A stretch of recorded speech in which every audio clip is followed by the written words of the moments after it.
Boa noite para todos e para todas, e boa noite especialmente para quem está nos escutando e nos seguindo pelo portal Dom Total, nessa transmissão que é feita em parceria entre a Escola Superior Dom Helder Câmara, de Belo Horizonte, e a Faculdade Jesuíta de Filosofia e Teologia.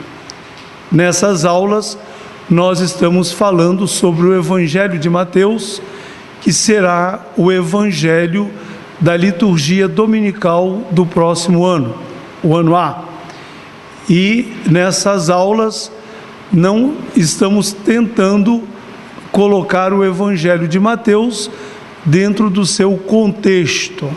Não estamos tanto analisando pequenos trechos do Evangelho, mas situando esse texto no seu contexto histórico, religioso, eclesial, e com isso, então, quem tem conhecimento dessa contextualização do Evangelho, então estará em condições de compreender o sentido da catequese de Mateus. Eu tenho falado desde o começo que Mateus, ele não escreveu uma biografia de Jesus, mas ele fez uma catequese para os discípulos de Jesus. E falei também que o ponto de partida do Evangelho de Mateus não é a vida de Jesus, mas é a fé vivida da comunidade. Então, a comunidade que vive a sua fé, o seu discipulado, ela se defronta com muitas questões. E Mateus, então, vai voltar à pessoa de Jesus para trazer alguma luz para a comunidade, de maneira que ela possa superar a crise e ela possa, então, viver a sua fé com segurança, mesmo em meio a muitas perseguições, mesmo em meio a muitas dificuldades, que foi aquilo que nós escutamos ontem no texto do Evangelho de São Lucas, não é isso? Onde Jesus fala de perseguição, de entrega aos tribunais, essa coisa toda. Ele diz, não, mas se vocês perseverarem, vocês vão se salvar. Não diz que vai tirar a perseguição, mas vai insistir na perseverança, ou seja, o discípulo de Jesus, mesmo sofrendo, ele tem motivos para ficar firme, porque ele sabe em quem ele confia. E nós estamos vendo na aula passada os conflitos da comunidade de Mateus com o ambiente judaico, porque então os cristãos da comunidade de Mateus, a grande maioria era judeu, formado nessa mentalidade judaica, nessa tradição judaica, e que aderindo a Jesus, eles não deixavam de ser judeus, mas eles tinham uma compreensão diferente da fé, uma compreensão diferente de Deus. Ou seja, Jesus, o que ele fez foi descobrir, revelar uma face nova do Deus de Israel. Ele não inventou uma religião nova. Jesus não quis inventar uma religião nova. Ele quis simplesmente revelar o Deus que era o Deus da tradição de Israel. E aí então os cristãos da comunidade dele, pelo fato de terem rompido com aquele filão da religião judaica, encontravam muitas dificuldades e viviam sérias dúvidas, como eu vou dizer daqui a pouco. Um segundo bloco de dificuldades para a comunidade de Mateus vinha do conflito com o Império Romano. Então, vocês sabem que naquela época o poder que mandava no mundo era o Império Romano, que tinha vencido os gregos e tinha tomado o poder. E os romanos, eles se impuseram pela força. Eles se impuseram pela força, pela violência. E naquele tempo, no tempo do Evangelho de Mateus, que foi escrito lá pelos anos 80, e também no tempo de Jesus, lá pelos anos 30, então naquele tempo reinava o que se chamava de Pax Romana. A Pax Romana foi um período na história da humanidade que não teve guerras. Mas não teve guerras por quê? Porque os romanos puseram a pata em cima de todo mundo e ninguém podia, né, abrir a boca, porque eles logo, com o exército, com aquela, né, a gente conhece até mesmo pelos filmes, né, como era o Império Romano. E aí então Jesus, na sua pregação, ele era contrário à mentalidade do Império Romano.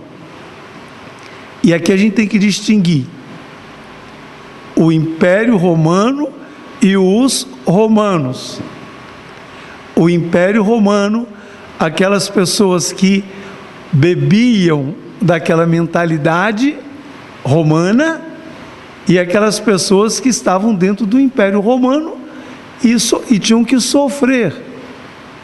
É a mesma coisa hoje. A gente pode criticar os Estados Unidos, mas se eu encontro um americano ou uma americana, eu não posso hostilizar, não é isso? Não, você é americana. Não, ela pode ser americana ou americano e ter uma mentalidade totalmente diferente, não é isso? É só ver, por exemplo, não é, a irmã Dorothy, né? A irmã Dorothy, o que era? Uma americana que saiu lá dos Estados Unidos e veio trabalhar com os mais pobres entre os pobres do Brasil. Então, e ela para nós hoje, eu considero a irmã Dorothy uma santa, considero a irmã Dorothy uma profetisa, considero a irmã Dorothy um exemplo, um testemunho para nós que somos cristãos. Ela tem todos os traços de santa, de profetisa, de testemunho cristão. E é o quê? Uma gringa. Quer dizer, então, quando a gente fala do Império Romano, do conflito, é o conflito com a mentalidade do império e o conflito com as pessoas que encarnavam essa mentalidade, né? Então esse é o primeiro ponto. Então a comunidade de Mateus está situada em Antioquia da Síria, capital oriental do Império Romano. Então, o seguinte: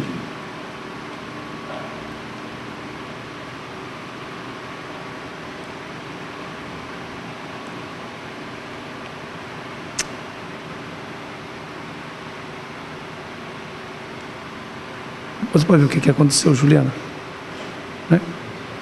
Então,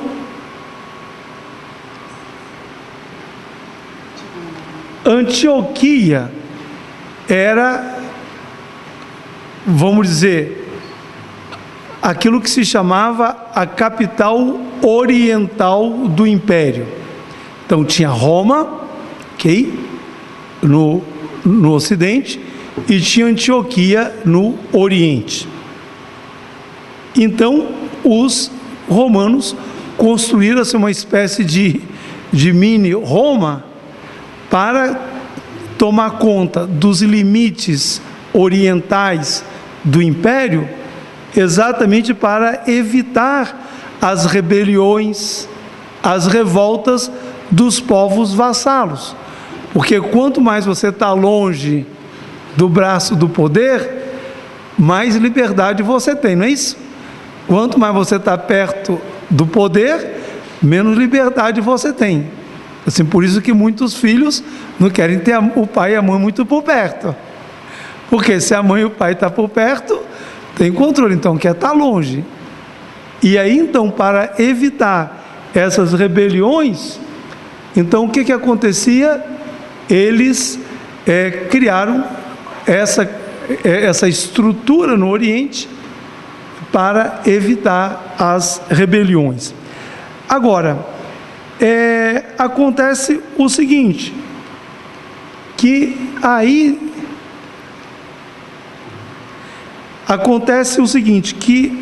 também a mentalidade do império se impunha, né?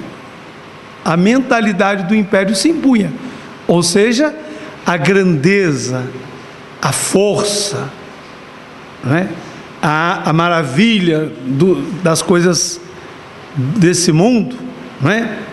Esse complexo de grandeza, isso estava muito presente na vida da comunidade cristã. E a comunidade cristã, então, era, vamos dizer, questionada por isso. E a comunidade cristã tinha que se posicionar diante disto. Por exemplo, no Evangelho de Mateus, nós vamos encontrar muitos elementos ligados ao Império Romano. Então, finalmente conseguimos, né? Então, era um ambiente fortemente militarizado e se faziam fortes investimentos econômicos para manter sob controle os povos vassalos, e a ideologia do império influenciava a comunidade cristã. Então, eu coloquei aqui o mapa. Antioquia está aqui, né? Aqui é a Síria daquela época, né? Que eu não sei por onde, acho que Damasco está por aqui assim, né? Aqui está Tarso, onde nasceu São Paulo, né? Aqui está Jerusalém. Então, esses cristãos aqui de Antioquia são os judeus que saíram daqui e migraram para aqui, ok?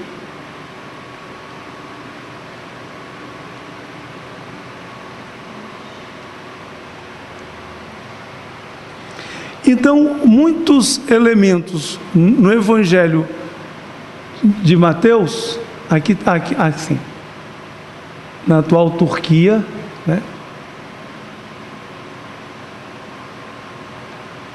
Onde é a Antioquia de hoje, né? Então, no Evangelho de Mateus, nós vamos encontrar traços da relação da comunidade com o império. Então, primeiro, né, a questão do trato com pessoas que trabalhavam para o império. Por exemplo, o centurião. O que é um centurião? Era um soldado encarregado de um grupo de quantos soldados? 100. De cento, né? Centurião, né? Então, aqui, né, o segundo milagre que Jesus faz no Evangelho de Mateus é em favor do servo de um centurião. Agora, aí, por trás desse milagre, tem uma resposta de Mateus a um problema da comunidade. Que é o seguinte: a gente deve desprezar os romanos? Existe romano que é gente boa, que tem sensibilidade, que tem bondade no coração? Então essa que é a pergunta. Então, agora, só que Mateus, ele não vai fazer um discurso teórico, ele vai mostrar Jesus que faz o bem a essa pessoa, tá? E no Evangelho de São Lucas ainda tem mais ainda. O pessoal vem lá e fala de Jesus, da bondade desse homem. Diz: ele é uma pessoa tão boa, ele construiu até uma igreja para nós, construiu até uma sinagoga para nós. Exatamente, é o esforço de Mateus para combater aquilo que a gente chama de xenofobia. O que é xenofobia? É o ódio, o desprezo pelos estrangeiros. Então, os cristãos, discípulos de Jesus, eles podiam ter essa tentação de desprezar os romanos. E Mateus, então, ele vai combater essa tentação, mostrando Jesus atendendo o pedido desse homem. E não só, a comunidade cristã depois vai trazer para a liturgia uma fala desse homem, que é o que nós dizemos todas as missas, não é isso? O que a gente diz antes da comunhão? Senhor, eu não sou digno, mas dizei uma palavra e serei salvo. Quem foi que falou isso no Evangelho? Um pagão, um romano. Então Mateus ele vai combater a xenofobia, mostrando Jesus sendo benévolo com esse homem. Depois, um outro texto interessante, não é? É Jesus e os publicanos. Mas ali está escrito no capítulo 10, mas não é realmente no capítulo 10, é no capítulo 9, né? Onde Jesus, né, ele chama Mateus. O que Mateus era? Um cobrador de impostos, não é isso? Cobrador de impostos para quem? Para o Império Romano. Então os publicanos eles eram odiados porque eles eram colaboradores do poder opressor. E Mateus então ele vai mostrar Jesus, que inclusive chama um publicano para ser seu discípulo, e depois ele vai comer na casa desse homem. E aí então os inimigos de Jesus, eles vão criticar Jesus e vão dizer: olha, ele se mistura com essa gente. E Jesus diz assim: não são os que precisam de médicos, mas os doentes. E aí ele vai citar o profeta Oséias, capítulo 6, versículo 6. Vocês vão lá e vejam o que significa aquela palavra do profeta: quero misericórdia e não sacrifícios. Então esse texto, né, tão simples, né, do Evangelho de Mateus, né, ele tem a ver com essa questão entre a comunidade e a mentalidade do império, que poderia levar os cristãos a desenvolver uma atitude xenofóbica. Depois, uma outra coisa importante aí é a questão da liceidade de pagar o tributo ao imperador. Não é isso? Não é? Entende? Que Jesus depois, né, ele vai dizer: não, quem é que paga imposto? São os filhos ou são os estranhos? E aí Jesus manda Pedro pagar o imposto, né? Porque ele não quer se indispor contra os romanos.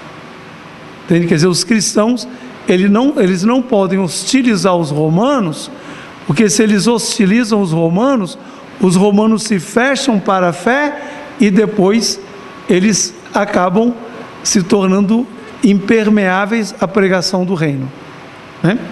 Ok?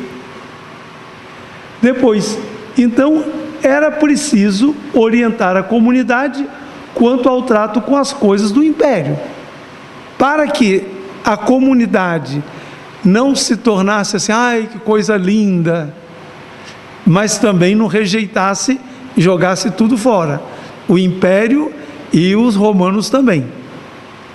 Então Mateus ele vai mostrar Jesus que critica a mentalidade do império, mas por outro lado que é aberto para os romanos, porque ele quer que a porta do reino fique aberta para eles também. Ok?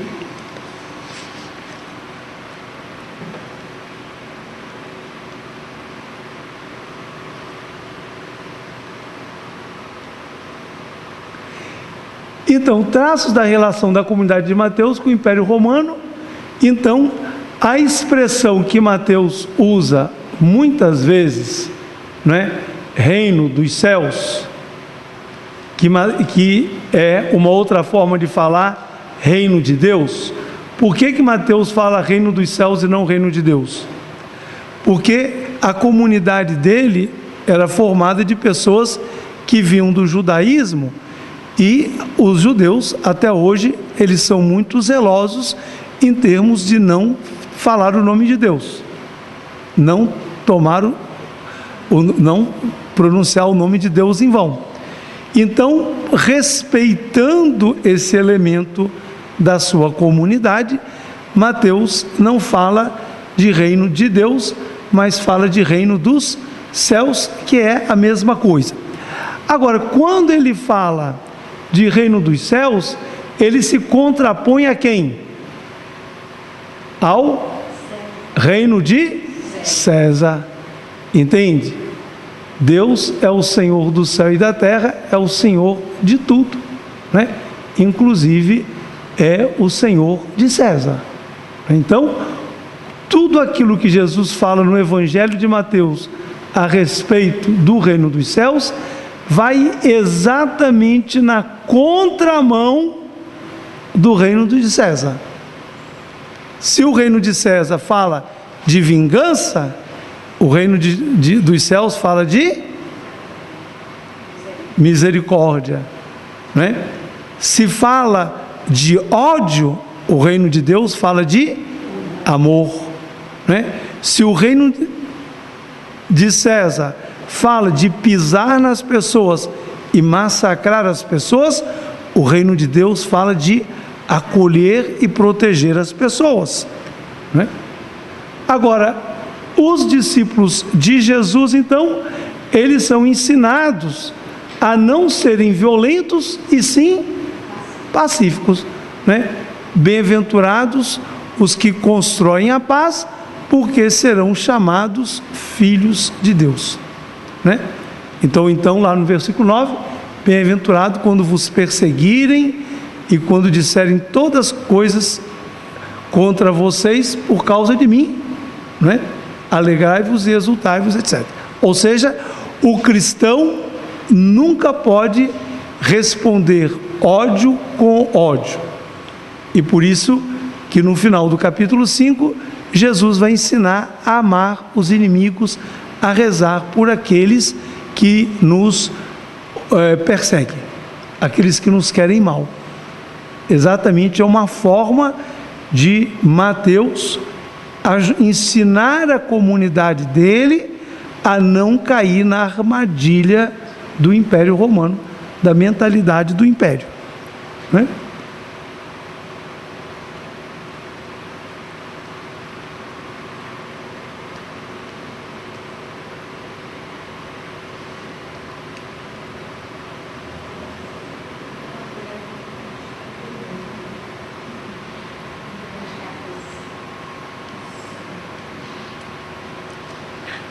Ok. Depois, assim, uma outra coisa importante é o seguinte: Mateus, ele vai ensinar os discípulos dele a não confundirem Deus com o imperador.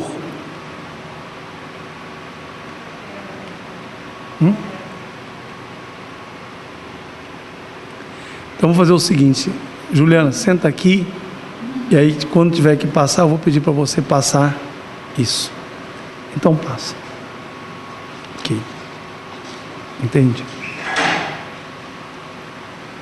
Deus não se mistura com o imperador, né? Por isso é que, quando eles perguntam para Jesus se era lícito pagar o imposto a César, ele pega a moeda. Ele diz: de quem é essa inscrição? De quem é essa imagem? Aí ele vai dizer: dai a César o que é de César, dai a Deus o que é de Deus. Agora, o que é de César? Dai a César o que é de César. O imposto, não é isso? Ou seja, não tem. E quer dizer, você entende? Você pode tranquilamente pagar o imposto de César, mas não pode dar a César aquilo que não é dele. O que não é dele? O que não é de César? E o que César não merece, que a gente não pode dar para ele? Adoração. Entendeu? Então dá a César. Você pode pagar o imposto, não tem problema não, mas vocês não podem considerar César como se ele fosse um Deus. Porque então, uma das grandes dificuldades, uma das maiores dificuldades dos cristãos com o Império Romano foi exatamente a exigência do imperador de ser adorado como Deus. Essa foi a grande briga dos cristãos, e muitos cristãos morreram porque se recusaram a prestar culto ao imperador, né? E aí então Jesus ele vai ensinar, não é, também a os cristãos a estarem atentos contra a tentação desse mundo de grandeza que tem a pretensão de atrair os cristãos, que é aquela tentação de Jesus. Satanás, o diabo, leva Jesus no alto da montanha e mostra todos os reinos do mundo, não é isso? Diz: se você me adorar, tudo isso vai ser teu. E Jesus, então, o que responde?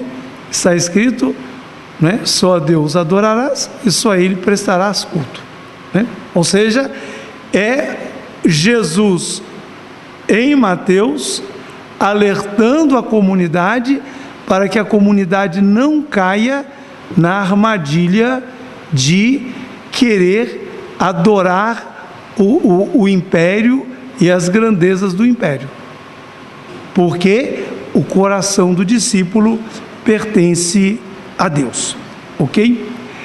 Então, agora, concluindo esses dois tópicos que eu falei, o conflito com a sinagoga e o conflito com o Império Romano, eu vou elencar algumas perguntas que os cristãos da comunidade de Mateus faziam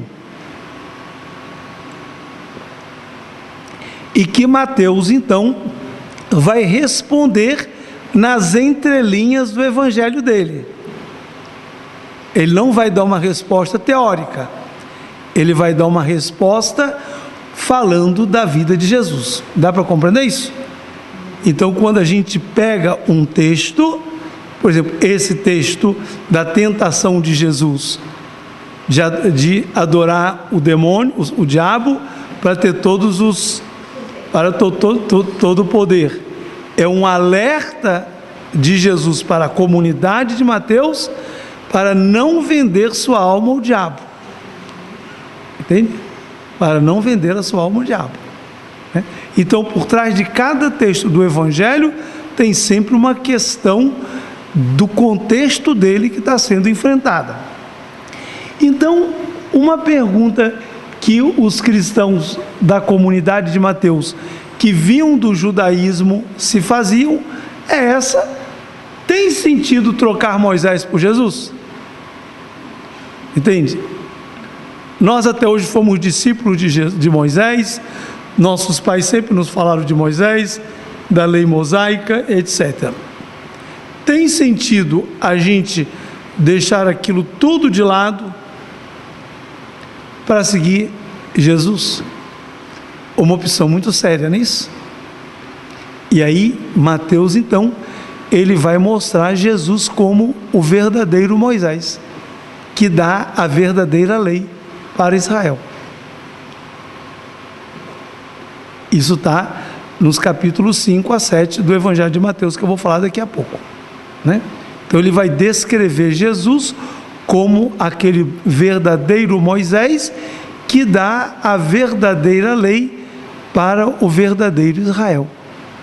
Então, quem se tornou discípulo de Jesus não tem que deixar Moisés de lado, tem que radicalizar Moisés, bem? Ou seja, tem que levar a lei de Moisés até o fundo, E aí, quando você radicaliza a lei de Moisés, ou seja, você supera a letra, o legalismo, aí você vai encontrar com o Deus de Moisés, que era também o Deus de Jesus.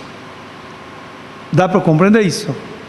Né? Ou seja, os cristãos, então, eles não têm que pegar a religião deles e jogar na lata de lixo, mas eles têm que viver a religião de Moisés de forma radical, ou seja, não apegados à letra da lei, que é a briga de Jesus com os escribas e fariseus, que estavam apegados à letra, só faziam aquilo que estava escrito na letra. Depois, uma outra pergunta que eles se faziam era a seguinte: nós, acolhendo Jesus, nós nos tornando cristãos, nós somos hereges? Nós somos apóstatas da fé verdadeira? Entende? Ou seja, a fé cristã é uma espécie de heresia judaica? Entende? É uma pergunta que eles faziam. Ou seja, nós saímos, abandonamos aquele tronco original da nossa fé?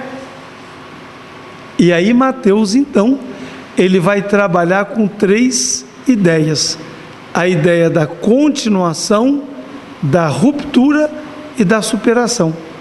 Ou seja, a comunidade cristã, ela continua a tradição judaica, mas ao mesmo tempo, com Jesus, eles têm que fazer uma ruptura, e fazendo essa ruptura, eles vivem aquela mesma fé num patamar superior, mas com muito mais exigência, não é isso? Com muito mais exigência. Ou seja, não é para facilitar a fé de Moisés, a fé judaica, mas é para tornar a fé judaica radical, levar até as últimas consequências que a lei de Moisés não leva. E muitas vezes, não é? Vai aparecer esse conflito da autoridade de Jesus, e eles vão perguntar: mas por que na lei de Moisés tem isso? Né? Por exemplo, a questão lá do divórcio, não é? Né? A questão do divórcio. Então eles vão perguntar: mas por que Moisés permitiu isso? Jesus vai dizer: permitiu isso por causa da dureza dos vossos corações. Vocês não tinham capacidade de compreender, mas agora tem. Então, o que Jesus vai fazer, o que Mateus vai fazer é mostrar que os membros da comunidade dele, eles não são hereges nem apóstatas. Eles não abandonaram sua fé.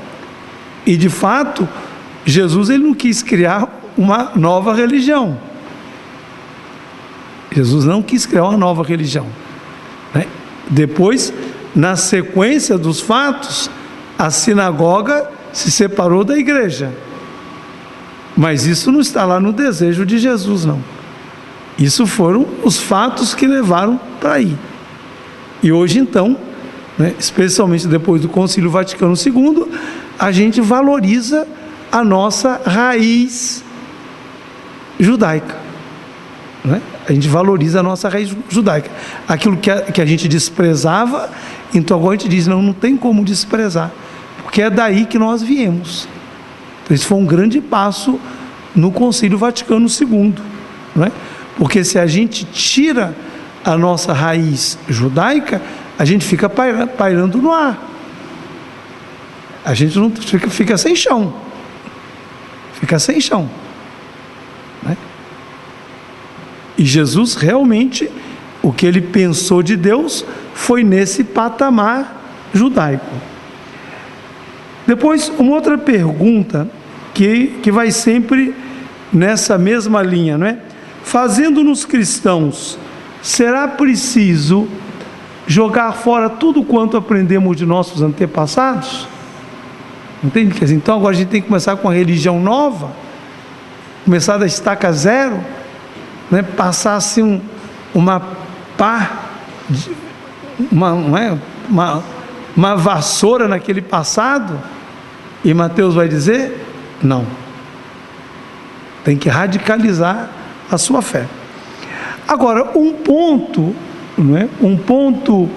muito sério para a comunidade de Mateus, e que os cristãos tiveram que trabalhar muito para compreender, foi a questão da morte de cruz. Então, pela morte de cruz, realmente Jesus se tornou amaldiçoado por Deus? E aí então os evangelhos vão ter que mostrar que Jesus pregado na cruz não é maldito de Deus, mas é bendito de Deus.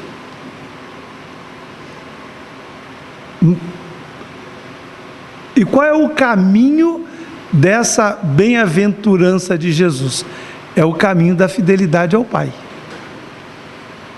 Então, Jesus é bendito de Deus porque ele foi fiel ao Pai até a morte de cruz. Quer dizer, ele não abriu mão da fidelidade ao Pai, mesmo correndo o risco de morrer de uma forma violenta, e mesmo morrendo de uma forma violenta, né? Então, o Evangelho, em última análise, assim, quase que ele vai ser, né? Teve alguém que disse assim, que o Evangelho é a paixão de Jesus com uma grande introdução, né? Ou seja, para situar a morte de cruz, para mostrar que Jesus pregado na cruz, não é?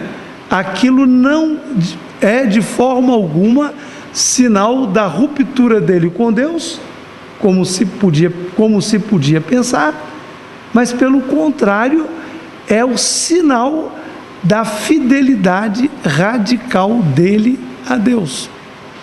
E por isso então os cristãos, eles compreendem que vale ser discípulo de Jesus, mesmo tendo que morrer como Jesus, porque o importante é a obediência, a fidelidade ao Pai. Isso é que conta. E aí Mateus então vai mostrar toda a vida de Jesus como essa vida de total fidelidade ao Pai, representada pela total fidelidade ao reino do Pai. Depois, uma outra pergunta é essa: qual a diferença entre a comunidade cristã, né, e a sinagoga? Agora, qual a diferença entre a nossa comunidade e aquele grupo do judaísmo? Mas sempre pensando o seguinte, que a igreja, nesse momento, ela está ligada pela religião, né, pela tradição, ao mundo judaico. Entende? Quer dizer, é uma espécie de grupo dentro do judaísmo, que Mateus vai chamar de igreja. É só Mateus que usa essa palavra para a comunidade cristã, né? A palavra, o termo igreja. Agora, mas aqui então, como eu já falei várias vezes, não tem o sentido que tomou depois e como tem hoje a igreja católica e a sinagoga. A comunidade cristã era um grupo aí dentro do mundo, do ambiente judaico. E aí então Mateus, ele vai mostrar como deve ser a comunidade cristã.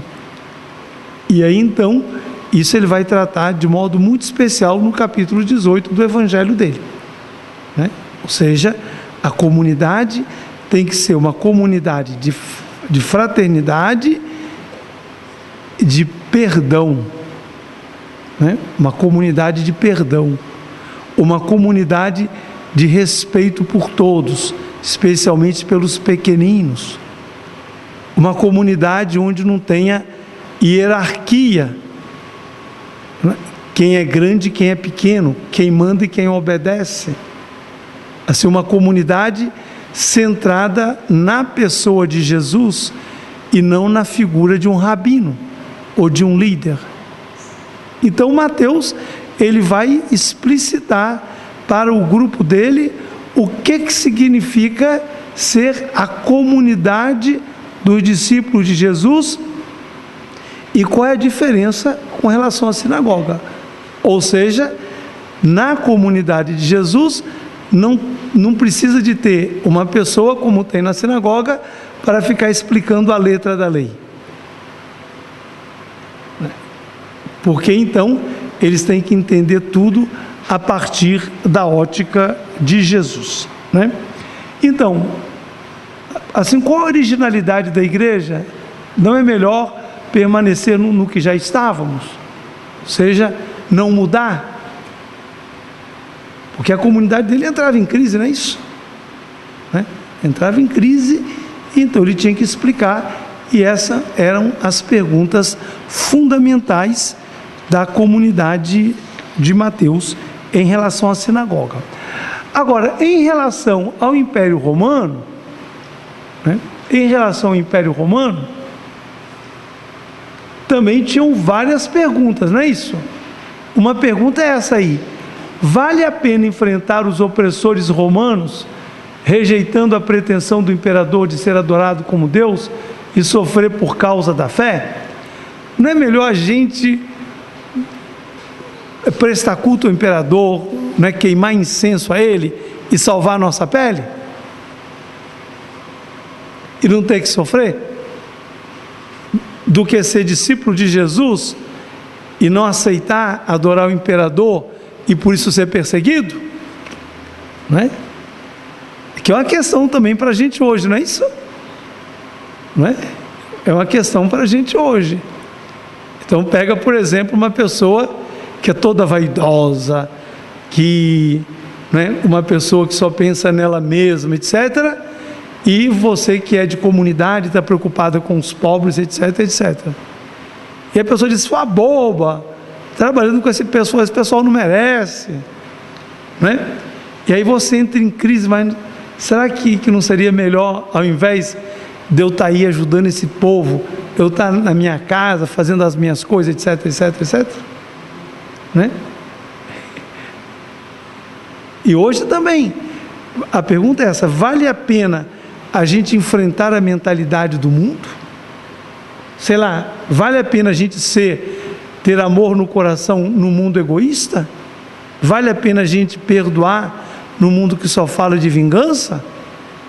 Vale a pena a gente partilhar no mundo que só fala em acumular? Vale a pena eu me dedicar aos outros, né, quando as pessoas estão preocupadas consigo mesmo, com suas aparências, né, com tá bonita, tá na moda? Assim, não é melhor eu entrar na onda e seu Maria vai com as outras? É uma pergunta que a gente faz também, não é isso? E Mateus, então, ele tinha que mostrar que vale a pena seguir Jesus, vale a pena ser discípulo de Jesus, né? E ele então vai mostrar também quais são as exigências dessa opção cristã. Né? Pode perguntar.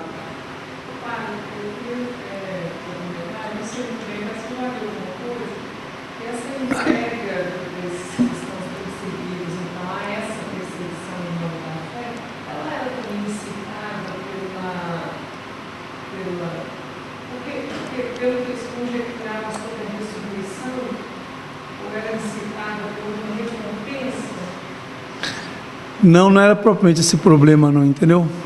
Não. Essa questão de uma recompensa nesse mundo, é isso que você fala?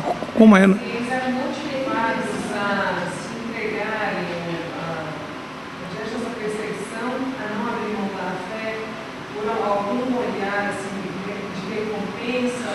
Ah, entendi, assim, eu vou para o céu. Da ressurreição, não. Assim, Jesus nunca ensina um tipo de religião interesseira. E o próprio Jesus, né, é totalmente gratuito naquilo que ele faz. Isso aqui Isso tem a ver com uma tradição que já vinha de antes de Jesus e que já lá no livro de Jó já tem isso, que é a questão da gratuidade, né? Porque de forma alguma no Evangelho tem uma religião interesseira. Eu faço isso para ter aquilo, para buscar recompensa, não é? Ou seja, por causa da ressurreição ou por causa de qualquer outra coisa. Jesus, ele vai falar de um Deus ao qual você se entrega sem esperar nada, nem que ele te defenda quando você está pregado na cruz. Agora, mas aí é que está. O cristão sabe que ele está pregado na cruz, mas Deus está com ele. Essa é a consciência, né? E a ressurreição nunca foi entendida como uma espécie assim de prêmio que você sofre porque vai conseguir isso, né? Porque então isso já seria uma religião interesseira, não é isso? Mesmo que seja por uma coisa assim tão nobre. A religião verdadeira e a religião de Jesus é a religião da total gratuidade. Jesus no Evangelho, ele não exige nada de Deus, nem a ressurreição, entendeu? Quer dizer, a ressurreição é a manifestação de Deus na vida de Jesus por causa da fidelidade e da obediência de Jesus. Ou seja, quando os inimigos de Jesus declararam Jesus maldito, Deus o declara bendito. Mas não porque Jesus tenha vivido, né, esperando essa recompensa de Deus. Porque isso então desdiz uma fé. Toda fé interesseira, ela é problemática. Toda fé interesseira é problemática. Seja interesseira, por exemplo, de quem paga o dízimo e acha que pagando o dízimo tem direito de exigir coisas de Deus, quanto interesseira na linha de quem faz promessas, não é isso? Se eu conseguir isso, eu vou fazer aquilo. Isso aí, esse tipo de religião realmente não tem fundamento na tradição evangélica, tá certo? Então, Flávia, a resposta é essa.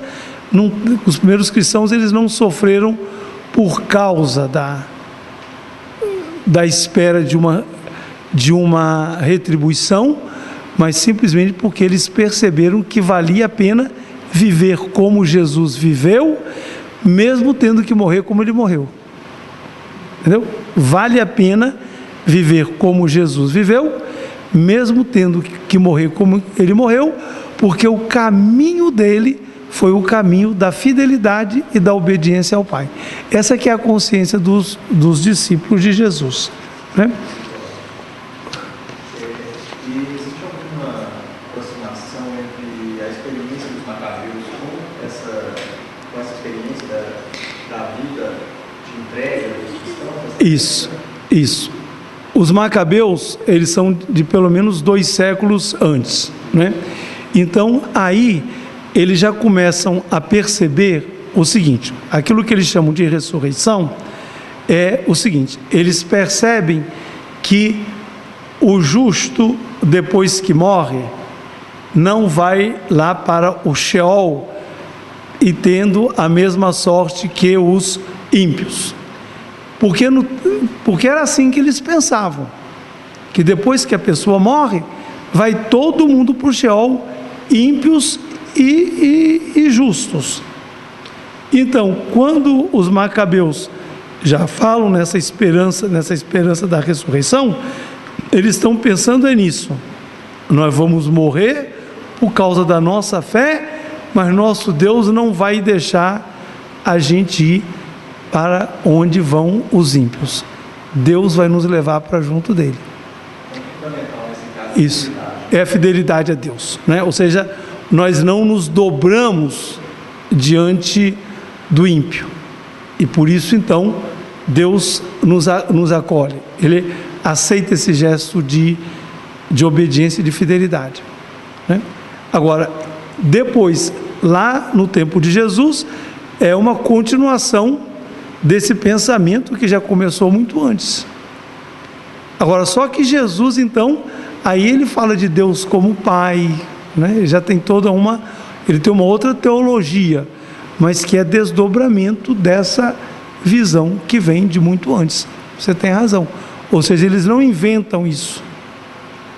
Isso já é algo que já está presente na tradição de Israel, né, muito tempo antes, né, e depois também, sei lá, o livro da sabedoria vai tratar muito desse tema aí, ok?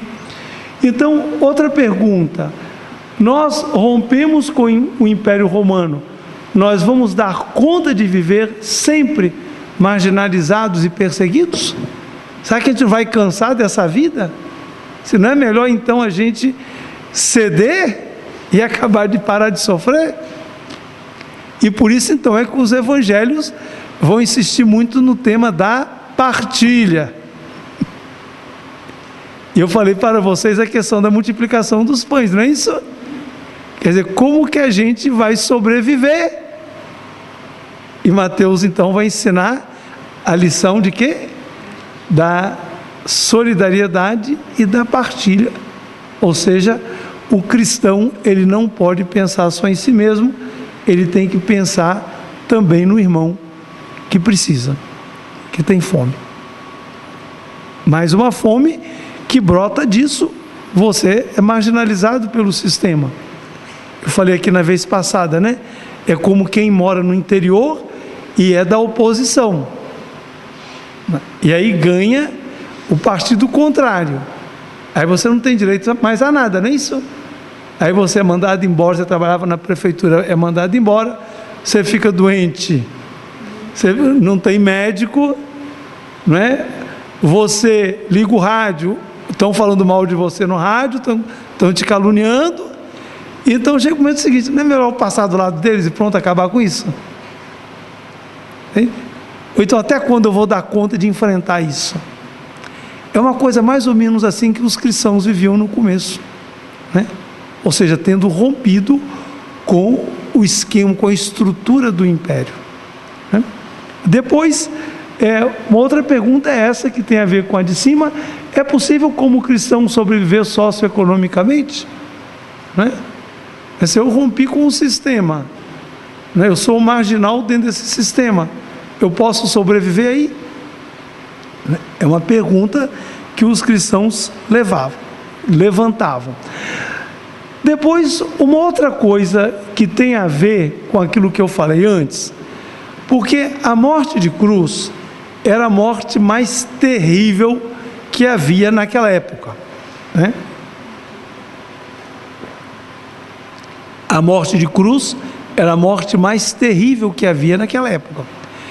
Então, os judeus consideravam aqueles que eram crucificados amaldiçoados por Deus, malditos de Deus, ok? Porque no livro do Deuteronômio, capítulo 21, diz assim: maldito todo aquele que é suspenso num madeiro. Agora, da parte dos romanos, a morte de cruz era a morte reservada para os marginais, para os facínoras,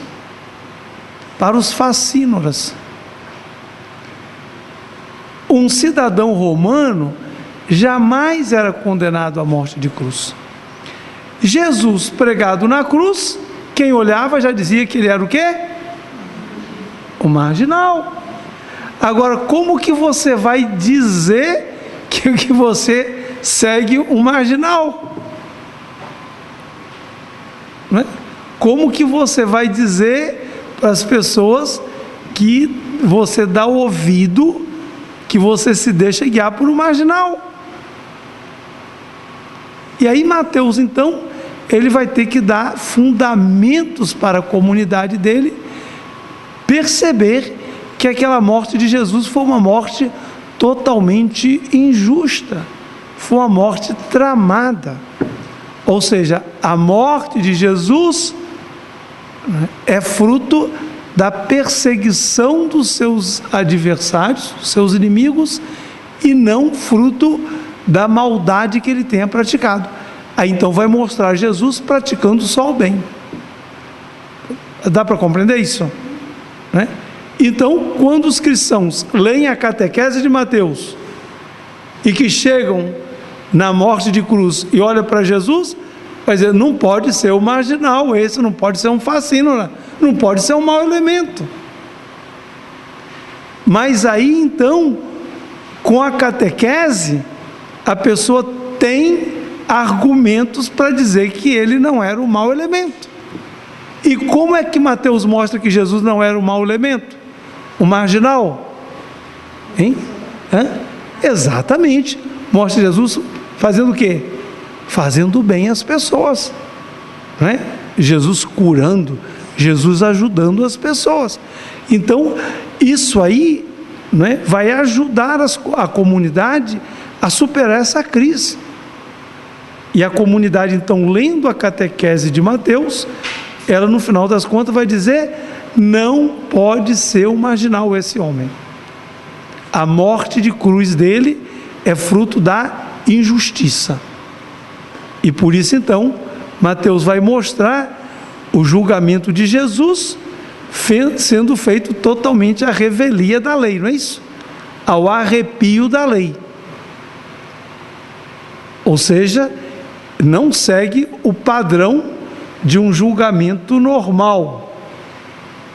E depois, inclusive, vai mostrar, Mateus ele vai insistir muito nisso, que Pilatos, ele cedeu e condenou Jesus à morte de cruz contra a vontade dele, não é isso? E por isso no Evangelho de Mateus vai ter um gesto que só está no Evangelho de Mateus. Qual é? Na paixão de Jesus? O que Pilatos faz de especial no Evangelho de Mateus? Ele lava as mãos. O que significa isso? Ele se desresponsabiliza. E aí as lideranças, o que diz? O que o povo e as lideranças começam a gritar? Que o sangue dele caia sobre nós e sobre os nossos filhos. Então, são dois gestos, né?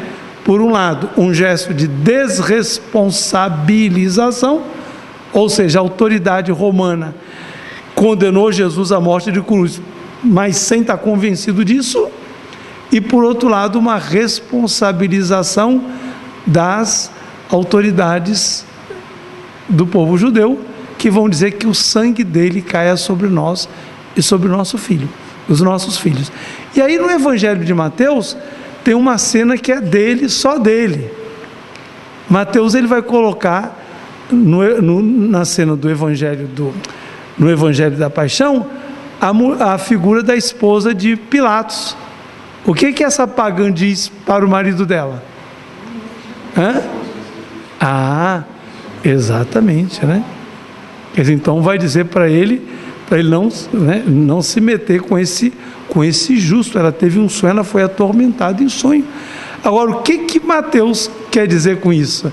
Ele quer dizer que até os pagãos são capazes de perceber que ali tem uma mutreta. Entendeu?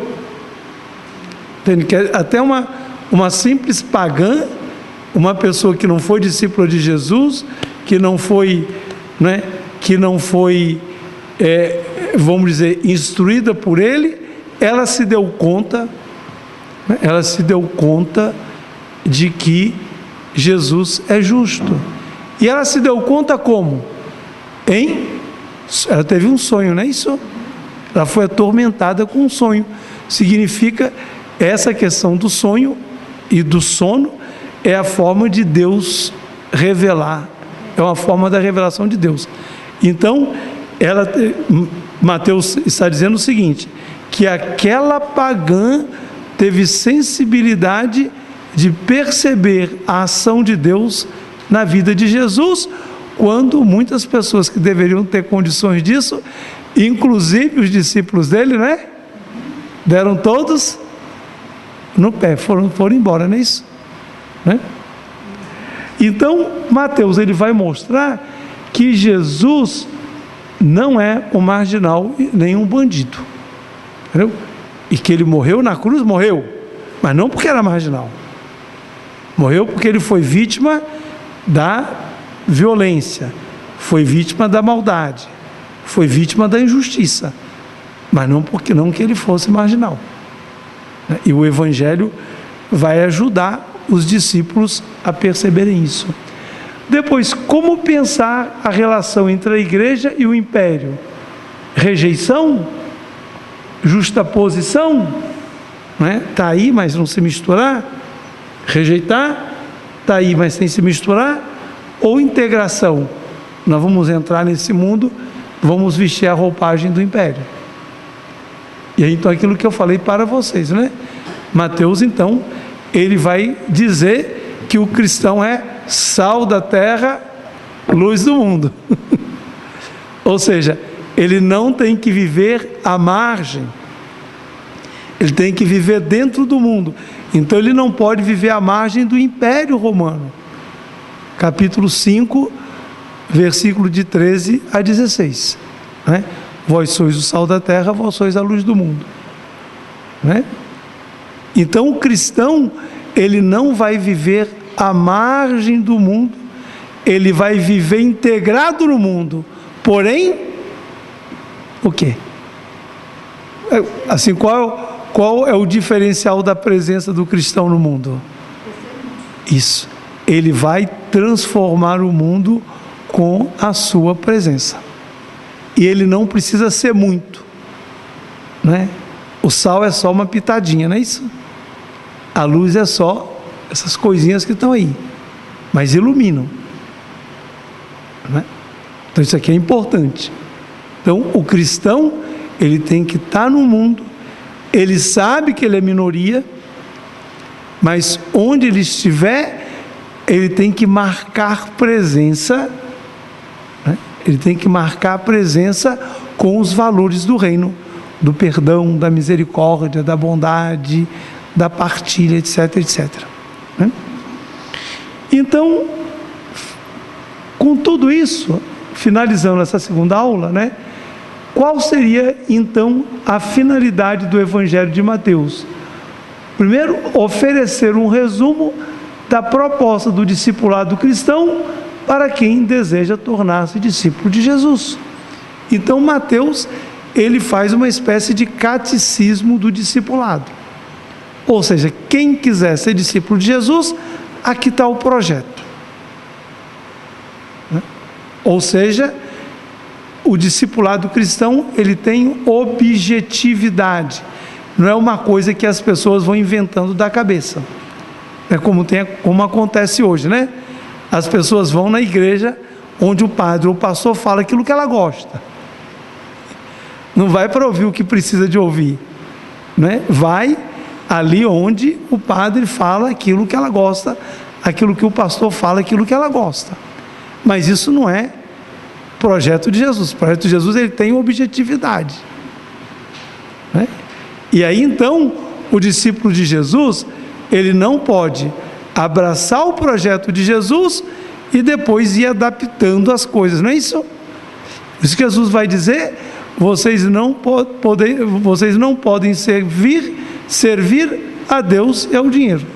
Vocês têm que fazer uma opção na vida. Não pode juntar as duas coisas. Isso aqui é importante. Depois, escrever um catecismo do discipulado de maneira didática, esquemática e concisa, como nós vamos ver daqui a pouco. O Evangelho de Mateus, ele é bem esquemático. Ele tem assim, um esquema bem preciso. Esclarecer os discípulos, responder-lhes as questões, abrir-lhes a mente e reforçar-lhes a fé. Então vocês estão vendo aí que em nenhum momento eu disse que Mateus escreveu o Evangelho para fazer uma biografia de Jesus. Está claro isso? Em nenhum momento eu falei isso.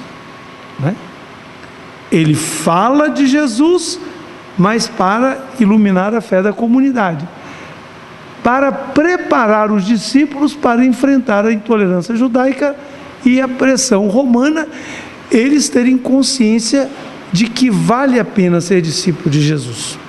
Isso é uma coisa importante. Eles têm que saber que vale a pena ser discípulo de Jesus. ok? Então, com isso, nós encerramos essa aula e vamos então começar a terceira aula, né, que é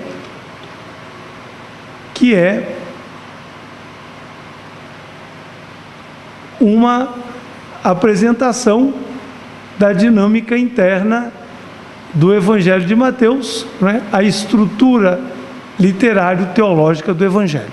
Então vejam vocês o seguinte: eu falei para vocês, né, que Mateus, né, ele não está falando ele não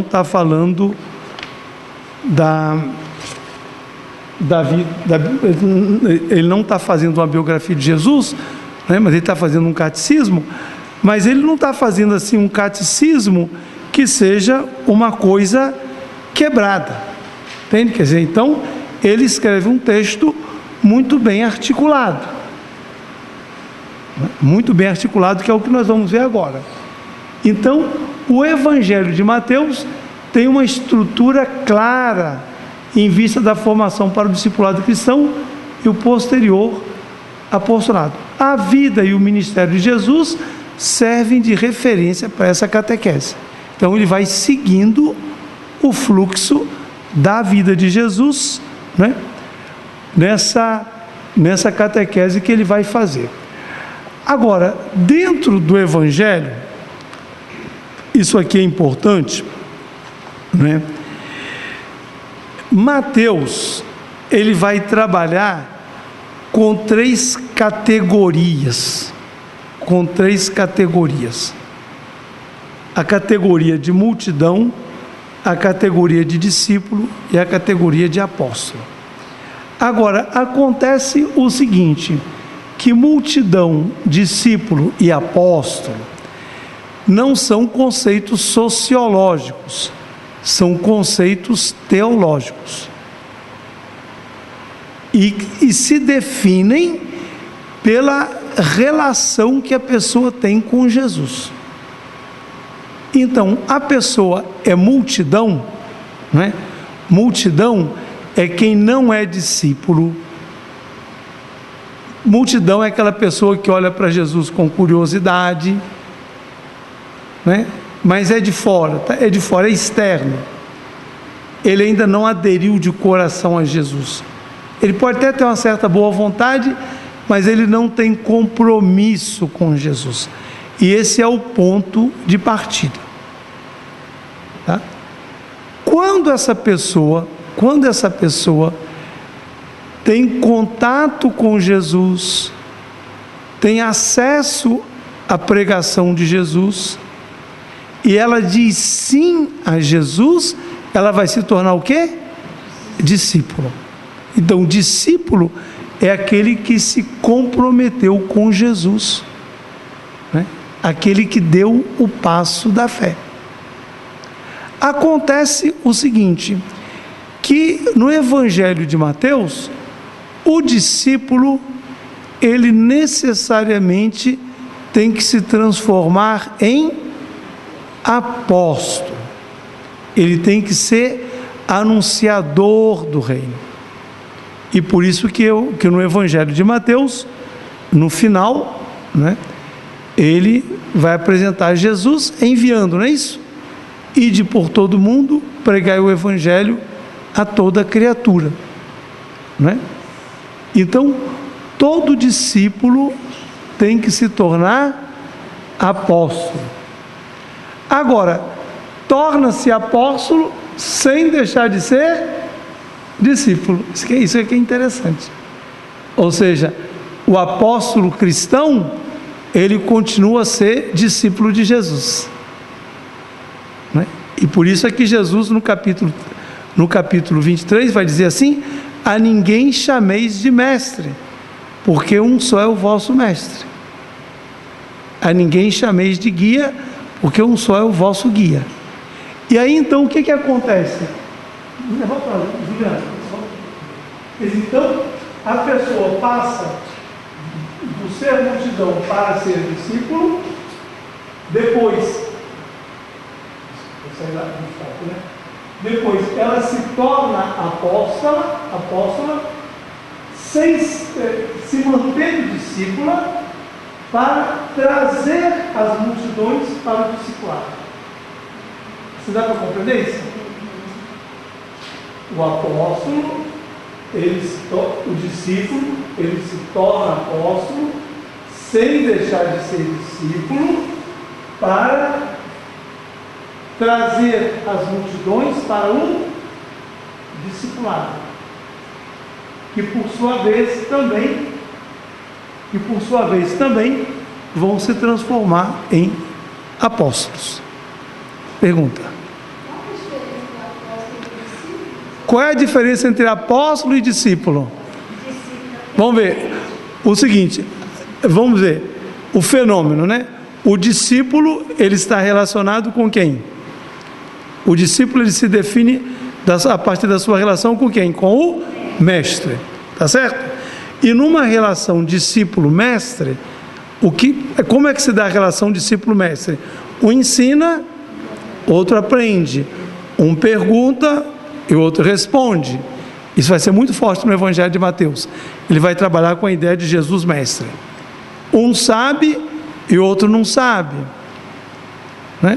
Um precisa ser instruído e o outro instrui. E aí então, normalmente, isso se dá na relação pessoal. É na modernidade que tem ensino à distância, não é isso? Mas até uns 50 anos atrás se podia imaginar ensino à distância? Não? Ou seja, que uma pessoa estivesse assistindo uma aula em tempo real, pela internet, na casa dele, né? Por exemplo, pode ter uma pessoa que esteja nos vendo nesse momento, lá no Japão. Isso é coisa da modernidade. Mas no tempo de Jesus, não.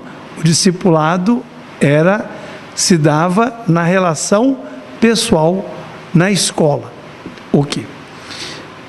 E a relação, o apóstolo, ele se define por quem?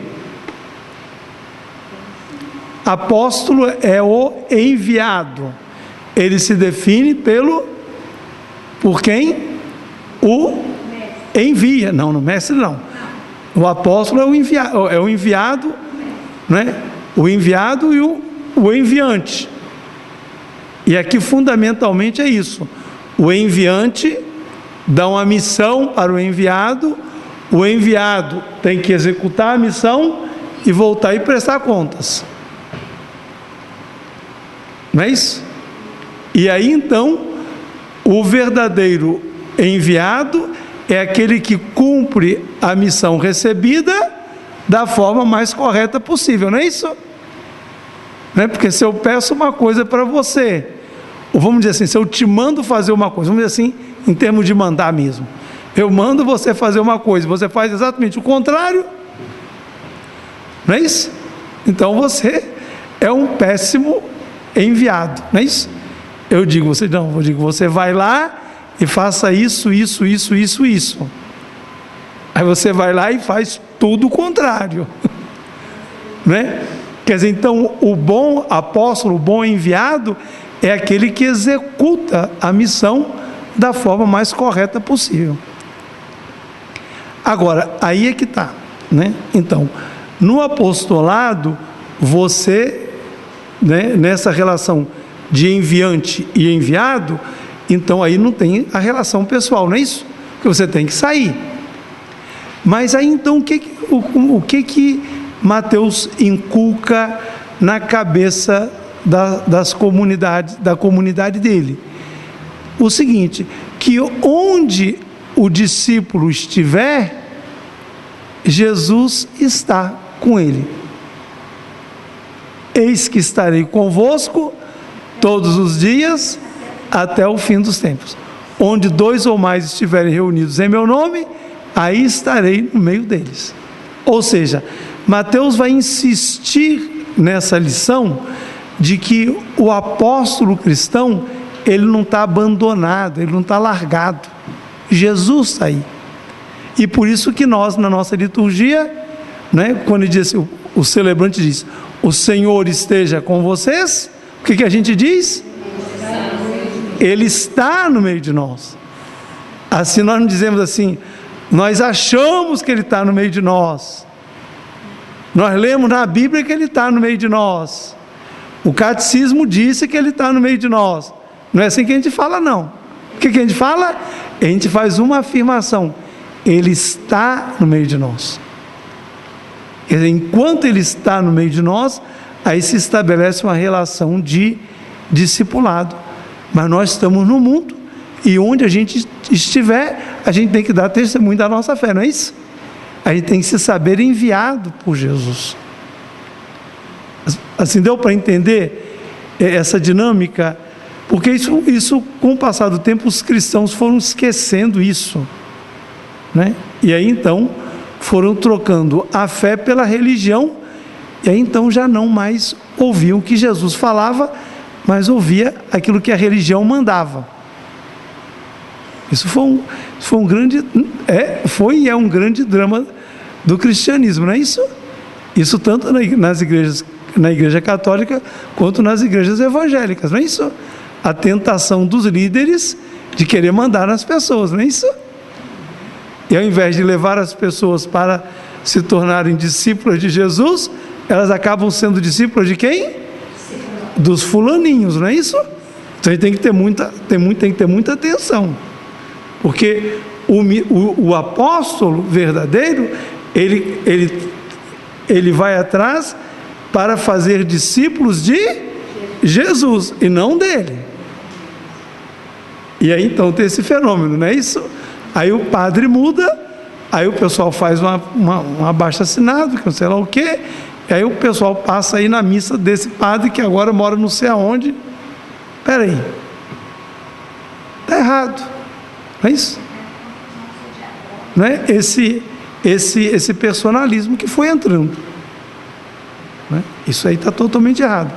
E Mateus, desde o começo, ele combate isso, a tirania da liderança, né? Ele não deixa a comunidade depender, né, do líder autoritário que rompeu com Jesus, né?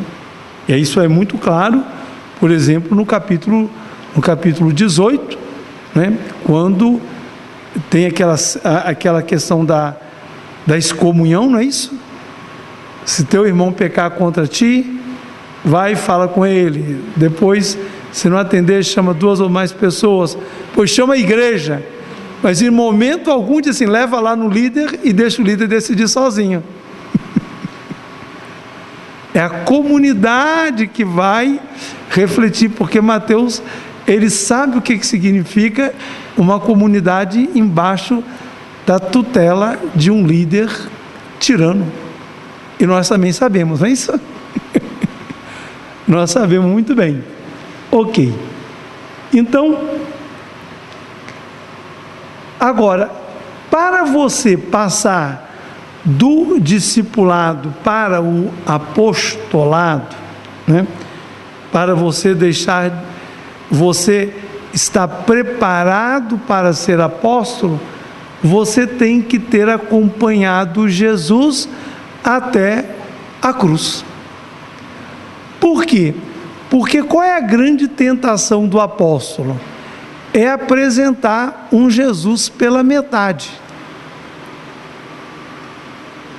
É apresentar Jesus pela metade. E aí então fala de quê? Da glória de Jesus, não é? Das grandezas de Jesus, do poder de Jesus, mas pula o capítulo da cruz, não é isso? Pula o capítulo da cruz. Os nossos evangelhos foram escritos, o evangelho de Mateus lá pelos anos 80, 90, mas já Paulo brigava com isso lá pelos anos 50. As pessoas que diziam que eram as inimigas da cruz de Cristo. Porque é bonito falar de ressurreição, não é isso? De poder, Jesus tem poder. Mas é a grande tentação de tirar a cruz. E por isso é que Mateus, ele vai colocar Jesus enviando os discípulos em missão depois da paixão, morte e ressurreição. É lá no finalzinho do Evangelho, capítulo 28, versículo de 16 a 20, que Jesus vai estar na Galileia e vai dizer: todo o poder me foi dado, ide pelo mundo inteiro, fazei discípulos meus, todos os povos, batizai-os em nome do Pai, do Filho e do Espírito Santo, ensinai-os tudo aquilo que eu vos ensinei, eis que estarei com vocês todos os dias até o fim dos tempos. Né? Agora, isso aí, Jesus, do Evangelho de Mateus, só diz no finalzinho do Evangelho. Mas aí você já passou por todo o percurso da vida de Jesus, não é isso? Ok? Né? Agora, no capítulo 16, versículo 22, então tem aquela frase, né? Logo depois que Jesus diz: tu és Pedro, e sobre esta pedra edificarei a minha igreja, e as portas do inferno, etc, etc, etc. E Jesus começa a dizer, né, que o Filho do Homem vai ter que sofrer muito nas mãos, né, dos sacerdotes, etc, etc, vai ter que morrer. E aí Pedro chama Jesus num canto e diz: mestre, tira isso da cabeça, não fica dizendo uma coisa dessa. É Pedro que quer tirar a cruz da vida de Jesus, não é isso? Então Pedro, tomando Jesus à parte, começou a repreendê-lo, dizendo: Deus não o permita, Senhor, isso jamais te acontecerá. Ou seja, nunca vai ter cruz no teu caminho. E o que Jesus disse para Pedro? Afasta de mim. Ele diz: vá para trás. Por que ele diz vai para trás? Porque eu disse, é isso, exatamente. Você é meu discípulo, você não é o meu mestre. Você tem que me seguir. Eu é que tenho que te ensinar. Entende? Ele diz afasta, ele diz ripage opissomu, vai para trás de mim. Ou seja, fique no seu lugar de discípulo e não queira me ensinar. E quando Pedro quis se transformar em mestre de Jesus, o que Pedro propôs a Jesus? De cancelar o quê? De cancelar o quê? A cruz. Deus não te permite uma coisa dessa, que você sofra, né? Então essa é sempre a grande tentação da gente ser apóstolo sem ter feito o caminho do discipulado. E esse é um problema na igreja católica e nas igrejas evangélicas também, não é? Pessoas assim que estão longe de saber quem é Jesus, quem é o Evangelho, se põem a pregar, se põem a falar, põem a dizer um monte de coisa sem pé nem cabeça. Então, no Evangelho, só pode ser apóstolo quem fez o caminho do discipulado e que fez a experiência da cruz na sua vida. É muito exigente, não é isso? Ou seja, não basta fazer o curso de teologia na FAGE à noite, e nem de dia. Não é? Tem que passar pela escola de Jesus. E a escola de Jesus é o caminho do discipulado. E que você não aprende dentro de uma sala de aula. Aí é a diferença de Jesus. Jesus não era um rabino que tinha mestre, que tinha alunos assim na escola, né? Os discípulos dele aprendiam vendo o que ele fazia e o que ele ensinava. Aí que era o aprendizado deles. Ou seja, o mundo era a escola deles, né? Então, a deturpação da mensagem de Jesus tende a deixar de lado a cruz, o sofrimento e a morte, centrando-se apenas na dimensão gloriosa do evento do Cristo, que é hoje um pouco isso que acontece em certos grupos na nossa igreja, né? Um cristianismo de oba-oba, de muitas coisas, mas onde é que está realmente o segmento de Jesus, né? Ai, mas eu fui lá, mas saí assim tão leve, padre. Tá bom, talvez fosse mal você saísse lá pesado, porque Jesus te questionou e você sentiu no coração um desejo de ser diferente, né? Porque muitas pessoas dizem, mas isso aí é assim tão leve. Aí me dá vontade de perguntar assim, mas talvez fosse melhor se você tivesse saído bem pesado, com a consciência pesada por aquilo que você tem que mudar e que não muda, né? Ok? Então, o evento Cristo deve ser considerado na sua globalidade de encarnação, vida, paixão, morte e ressurreição, né? Então, quando a gente fala do segmento de Jesus, é o segmento dele todo, não é isso? Não é só um pedaço, não é só um pedaço do caminho, né? Então, é um segmento da vida de Jesus toda.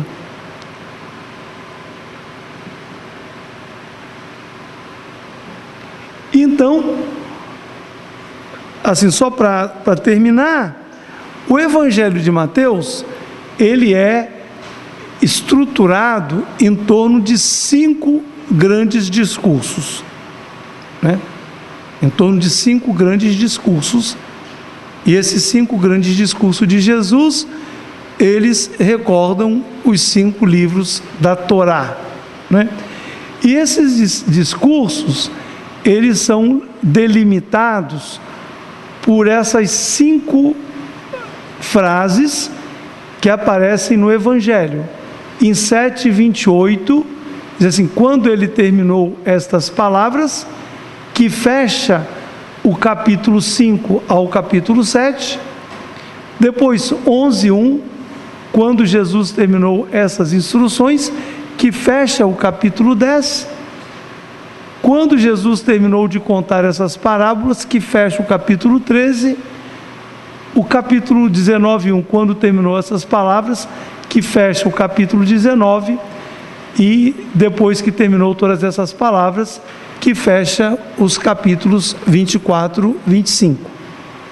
Então, esses capítulos, eles formam assim uma espécie de estrutura do Evangelho de Mateus.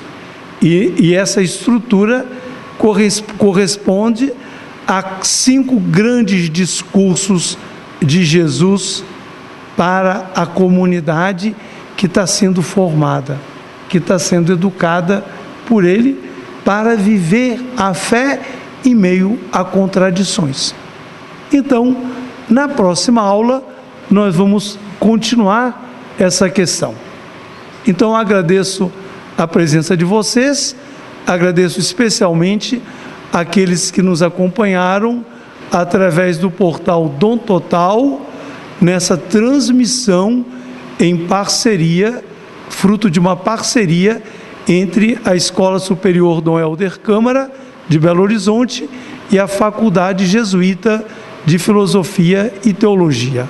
Boa noite para todos e até a próxima semana, na próxima segunda-feira, às 20 horas.